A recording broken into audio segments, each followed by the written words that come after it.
আমি বেছে নিলাম শাকগুলো, এবার ধুয়ে তারপরে কাটবো। ভালো করে বেছে নিচ্ছি। কত সুন্দর নরম, দেখেন এক একটা ডাল কি সুন্দর, একদম নরম ঠকঠকা শাক, পূর্ণলবা শাক। এই শাকটা আমি আজকে পোস্ত দিয়ে রান্না করব স্বাদের জন্য। তো পোস্ত দিয়ে রান্না করলে স্বাদ হবে শাকটা। রান্নাটা শুরু করি। বৃষ্টির ওয়েদার তো আমি ঘরেই রান্নাটা করছি আজকে।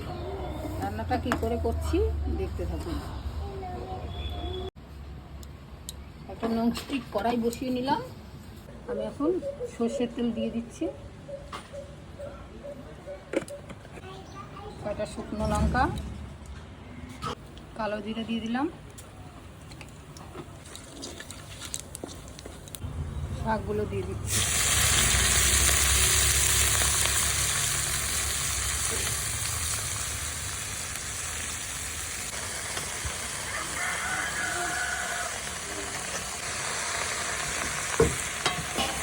কয়েকটা কাঁচা লঙ্কা চিড়ে দিচ্ছি, লবণ দিয়ে দিলাম।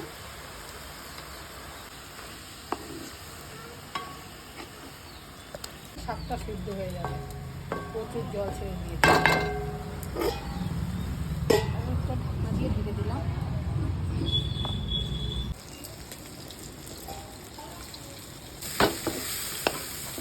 বেশ নরম হয়ে গেছে।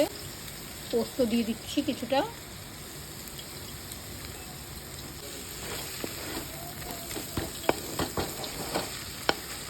হয়ে গেছে, নামিয়ে ফেলছি। পোস্ত দিয়ে এইভাবে শাক রান্না করবেন, দারুণ টেস্ট লাগে, সুন্দর হবে। এইভাবে রান্না করে গরম গরম ভাতের সঙ্গে পরিবেশন করবেন। যে যেখান থেকে ভিডিওটি দেখছেন আমাকে একটু লাইক কমেন্ট শেয়ার করে দেবেন। ভিডিওটি যদি ভালো লাগে যে যেখান থেকে দেখছেন সাবস্ক্রাইব করে রাখবেন আর আমার সঙ্গে থাকবেন।